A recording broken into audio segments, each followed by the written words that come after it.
అందరికీ నమస్కారం. నెల్లూరు ప్రైమ్ టీవీకి స్వాగతం పలుకుతున్నది మీ ఈతకోట సుబ్బారావు. ప్రపంచ చిత్రపటంలో గూడూరు అబ్రకంను నిలిపిన అనుతూరు సుబ్బానాయుడు. అంతేకాదు, తొలి భూగర్భ భవనాన్ని నిర్మించిన నిర్మాణ ప్రదాత కూడా సుబ్బానాయుడు. ఆ వివరాల్లోకి వెళితే, ఒక జిజ్ఞాస, ఒక సాధన మనిషిని ఉన్నత శిఖరాలకు తీసుకెళ్తుందనే దానికి అనుతూరు సుబ్బానాయుడు ఒక చిరునామా. సాధారణ రైతు కుటుంబంలో పుట్టిన ఏదో తపన, తెలియని పరిశోధన వారిని ఉన్నత శిఖరాలకు తీసుకెళ్లింది. సరిగ్గా 25 కూడా నిండని యువకుడు, విద్యార్థి అయిన అనుతూరు సుబ్బానాయుడును ఒక ప్రశ్న వెంటాడుతూ వచ్చింది. పేరు కూడా తెలియని ఒక ఖనిజం. ఇది ఏమిటి అనేది తొలుత పరిశీలించాడు, తర్వాత పరిశోధించాడు. ఆ పరిశోధనే అతనికి ప్రపంచ చిత్రపటంలో స్థానాన్ని కల్పించింది కూడా. నెల్లూరు జిల్లా ఇందుకూరుపేటలో అనుతూరు సుబ్బానాయుడు 1855 సంవత్సరంలో సాధారణ రైతు కుటుంబంలో జన్మించారు. మద్రాసులో విద్యాభ్యాసం చేశారు. 1877లో నెల్లూరు జిల్లాలో అబ్రకంను గుర్తించిన మేధావి విదేశాలకు అబ్రకం శాంపిల్స్ పంపి ఈ ఖనిజం ఏమిటి అనేది తెలుసుకున్నారు. విదేశాలలో ఈ ఖనిజం అయిన అబ్రకం ఉన్న విలువని కూడా అప్పుడే తెలుసుకున్నారు. దీనితో తొలిసారిగా నెల్లూరు నుంచి శాంపిల్స్ పంపి ఎగుమతులు ప్రారంభించారు. రాపూరు తాలూకాలో 11 మైళ్ళ నుండి అబ్రకంని తోడి వెలికి తీశారు. ఇక వెనుకకు తిరిగి చూడని పారిశ్రామికవేత్తగా ఆయన నిలిచారు.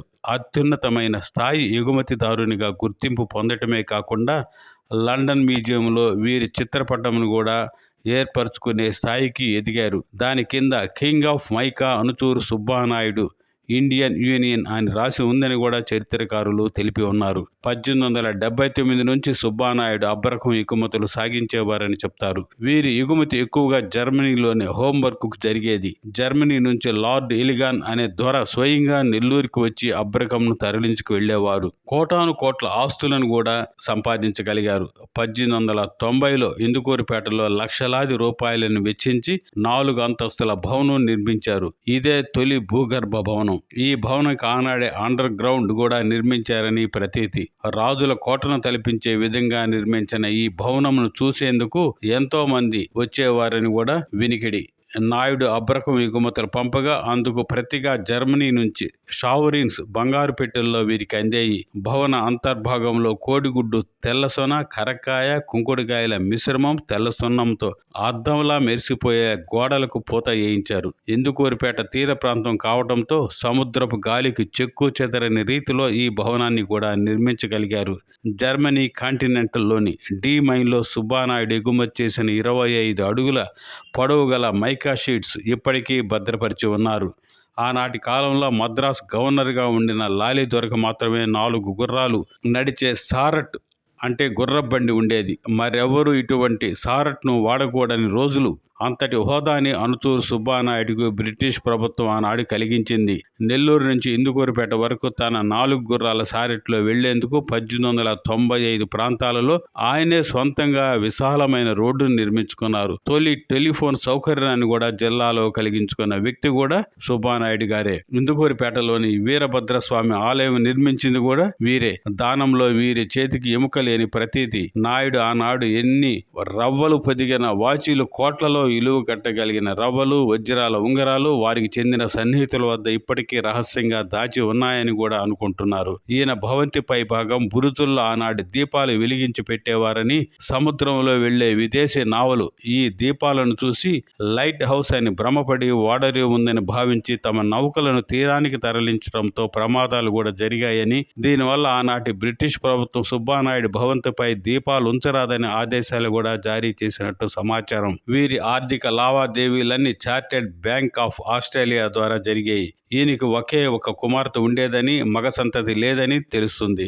కుమార్తె వివాహాన్ని అంగరంగ వైభవంగా జరిపారని ఆనాటి వారు వారి సంతానికి తెలిపారని కూడా అంటారు. 64 సంవత్సరాల వయసులో అంటే 1919లో కీర్తిశేషులైనారు నాయుడు గారు. ఈయన సంపాదించిన సంపద బంధువర్గం కూడా తెలియదు అంటారు. వీరి సంపాదన, డబ్బు, సావరిన్స్, విలువైన బంగారు, వజ్రాలు, నగలు అంతా భూగర్భ భవనంలోనే పదిలపరుచుకున్నట్టు చెబుతారు. ఆంధ్రప్రదేశ్ ప్రభుత్వం కూడా తవ్వకాలకు అనుమతి ఇచ్చింది. అప్పటికే అనామత్తు తవ్వకాలు జరిగిపోయాయి.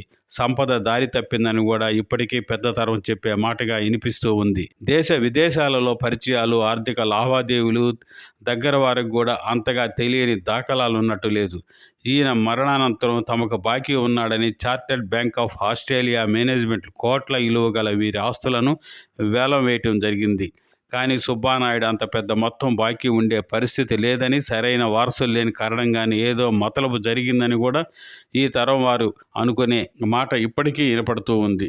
జిల్లా కలెక్టర్ ఆదేశాల మేరకు పలుమార్లు జిల్లా అధికారులు కూడా నిధుల కోసం తవ్వకాలు ప్రారంభించి ఏమీ లేవని వదిలేయటం కూడా జరిగింది. ఇదే భవనాన్ని జిల్లా అధికారులు వేలం వేయగా అప్పటి శాసన మండలి సభ్యులు గుణపాటి రామచంద్రారెడ్డి వేలంలో పాడుకున్నారు. తదనంతరం జిల్లా పరిషత్తుకు పాఠశాల నిమిత్తం విరాళంగా అందజేశారు. ఆ తర్వాత కాలంలో జెడ్పీ చైర్మన్ చంచలబాబు యాదవ్ ఉన్నప్పుడు కాంగ్రెస్ పార్టీ కార్యకర్తలకు ఉపాధి కల్పించే ఉద్దేశంతో ఈ భవనాన్ని నేలమట్టం చేసేందుకు అప్పటి మండల కాంగ్రెస్ నాయకుడికి కూడా కాంట్రాక్ట్ ఇచ్చినట్టు కూడా చెప్తారు.